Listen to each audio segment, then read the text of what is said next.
NCERT പാഠപുസ്തകത്തിലെ വിവാദ പരാമർശങ്ങളുമായി ബന്ധപ്പെട്ട് supreme കോടതി നടത്തിയ ഇടപെടലും നരേന്ദ്രമോദി സർക്കാരിന്റെ പ്രതികരണവും ഇപ്പോൾ വലിയ ചർച്ചയാവുകയാണ്. 8ാം ക്ലാസ്സിലെ സോഷ്യൽ സയൻസ് പാഠപുസ്തകത്തിൽ നീതിന്യായ വ്യവസ്ഥയിലെ അഴിമതി എന്ന തലക്കെട്ടിൽ ഉൾപ്പെടുത്തിയ ഭാഗമാണ് വിവാദമായത്. ഇന്ത്യൻ കോടതികളിൽ വ്യാപകമായ അഴിമതിയുണ്ടെന്നും ഇത് സാധാരണക്കാർക്ക് നീതി ലഭിക്കുന്നത് തടയുന്നുവെന്നും അർത്ഥം വരുന്ന പരാമർശങ്ങളാണ് പുസ്തകത്തിൽ ഉണ്ടായിരുന്നത്. ഈ പാഠപുസ്തകം വിതരണം ചെയ്യുന്നത് ഉടൻ നിർത്താൻ സുപ്രീം കോടതി ഉത്തരവിട്ടു. രാജ്യത്തെ പരമോന്നത നീതിന്യായ പീഠത്തെ ബോധപൂർവം അപകീർത്തിപ്പെടുത്താനുള്ള നീക്കമാണിതെന്ന് കോടതി നിരീക്ഷിച്ചു. കുട്ടികളുടെ മനസ്സിൽ കോടതികളോട് അവമതിപ്പ് ഉണ്ടാക്കാൻ ഇത് കാരണമാകുമെന്ന് ചീഫ് ജസ്റ്റിസ് ഉൾപ്പെട്ട ബെഞ്ച് വ്യക്തമാക്കി. ഇത്തരം ഭാഗങ്ങൾ പുസ്തകത്തിൽ ഉൾപ്പെടുത്തിയ ഉദ്യോഗസ്ഥർക്കെതിരെ നടപടിയെടുക്കാൻ കോടതി നിർദ്ദേശിച്ചു.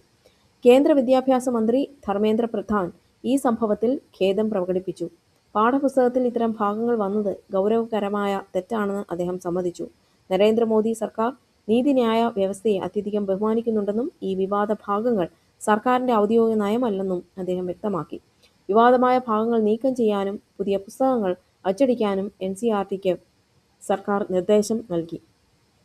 വിദ്യാഭ്യാസ രംഗത്തെ കാവ്യവൽക്കരണമോ രാഷ്ട്രീയവൽക്കരണമോ അല്ല, മറിച്ച് വസ്തുതകൾ പഠിപ്പിക്കാനാണ് സർക്കാർ ശ്രമിക്കുന്നതെന്ന് BJP വക്താക്കൾ വ്യക്തമാക്കി. എന്നാൽ സിലബസ് പരിഷ്കരണത്തിന്റെ പേരിൽ ചരിത്രവും വസ്തുതകളും വളച്ചൊടിക്കുന്നു എന്ന് പ്രതിപക്ഷം ആരോപിക്കുന്നുണ്ട്.